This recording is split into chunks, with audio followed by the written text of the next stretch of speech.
Hey, Lucky. Yeah. Figured if you're gonna grill me about Sonny and Johnny, I should be well caffeinated. Yeah. Well, it shouldn't take too long. Look, I realize that you're loyal to Johnny. At least right now. Loyal to his money. Which means you probably already told me everything you're gonna tell me, but... Yeah, great. So we're all done here? No, we haven't even started. I need more insight as to how exactly Sonny came to shoot Johnny, because I still think it's a little odd that Johnny was out in public unarmed. I mean, he's a mob boss. He knows better. You know, Lucky, you're absolutely right. Johnny should have been armed. Especially considering everything that's been going on between him and Sonny. It's been escalating for months now. You know, Johnny blames Sonny for killing Claudia. Sonny blames Johnny for making Christina think he's abusive. I mean, it's definitely gotten personal. So, now are we done? No, I got a few more questions for you, but this is as a brother, not as a cop. It's even worse. Okay, fire away. What are you gonna do if Johnny doesn't make it? Or even if he does? Because if you were planning to keep your spot as his right-hand man, I'm telling you, Ethan, I don't think you're gonna be able to fly under the radar for too much longer, and I don't know if you understand the kind of heat that's in that furnace. You're asking if I'm gonna leave the mob? Maybe. But if you expect me to change into some kind of law-abiding citizen, it's never gonna happen. You know, I have to admit, it is such a shame, you and me being on opposite sides of the law. You can always become a cop.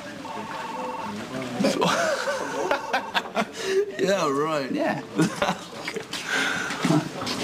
Although, the idea of having a badge, in all the ways one could misuse it, it's a little enticing. I'm sure it is. I just can't believe you did it, mate. You know, I've never been able to walk a straight line, you know, even before I found out Luke was my dad. It's not all about, you know, mindless rules and regulations. I mean, there's a lot more to it than that. Right, I'm sure there is. But do you ever, you know, miss coloring outside the lines? I mean, I've seen you in action, mate. All your little disguises. You know, you've got talent. And it's a shame, it is a shame to waste it on law and order. I mean, just imagine if you gave free rein to all your Spencer instincts. I mean, the things you could get away with. You can get away with murder? I think I'll pass. No, I don't mean that, okay?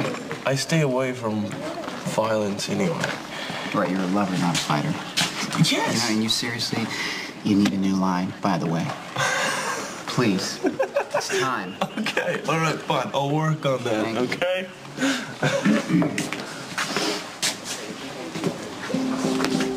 But, you know, if you ever do get fed up with all this, you let me know, okay? I mean, imagine the Spencer brothers, the sons of Luke working together.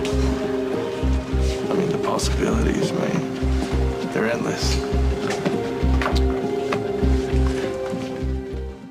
Just keep knocking on doors and talking to the neighbors, okay? I need a list of everyone who was in the Baker Street area when John Zakar got shot, and there had to have been at least one witness. I'm on it. All right, thanks. Hey, did you run that background check on Lisa? Yeah, I did. Why? Did something else happen? A lot, actually, and it's getting uglier by the minute. Patrick admitted to Robin that he cheated on her with Lisa when Robin was in Africa. I guess he felt the need to come clean because Lisa's going off the deep end now. What do you mean? Lisa showed up at Patrick and Robin's when they weren't home and convinced the babysitter to let her take Emma to the park for ice cream. They disappeared for like an hour. Patrick and Robin were completely freaking out, and when they came back, Lisa showed up and acted like it was not a big deal. Why didn't they call the police? I don't know. I guess they figured you guys wouldn't do anything about it right away because the babysitter let Lisa take Emma. Of course we would do something. Just glad Emma's okay, though. I know, me too. Just who knows what Lisa could have done. But even though she brought Emma back, and even if they really did just go for ice cream, that's still like an implied threat, right? So I want to go over her background check and see if there's something in her past we should know about. I've already been over Lisa's report once, and there wasn't really anything that stood out. I mean, she's actually led a pretty exemplary life. She's a great student, hard worker, top grades in med school. Of course. What a hero. You know, except for a few citations in college, you know, drunk in public type stuff, she's never really had any trouble with the law, so... What about her past boyfriends? Have any of them mysteriously vanished, disappeared, wound up dead? Okay, Maxie, I understand that you care about Robin and Patrick and Emma, but I think you're letting your imagination run a little wild here. And this was an affair, okay? It means there was 2 people involved. So as much as you love Patrick, this is on him too. I know. And I'm mad at Patrick, trust me. But that doesn't take away all the creepy things Lisa's been doing. She's totally manipulating this whole situation. You and I both know how messy things can get when people have affairs, right? People lash out, it gets really crazy. But once everything settles down, there's no reason to believe that Lisa won't just work herself right back into reasonable behavior. Excuse me, Detective Spencer? Hi, I'm sorry to interrupt. Do you have a minute? Yeah, of course. Yeah. I'm sorry, I'm Dr. Lisa Niles. I'm a surgeon over at GH. Right, yeah, I think we may have crossed paths a few times. Is everything okay? No. Actually, not really. I can't believe I'm actually here. It's come to this point, but I need to file a report. Okay, what's going on? Well, Robin Scorpio Drake threatened to kill me. And I think she means it.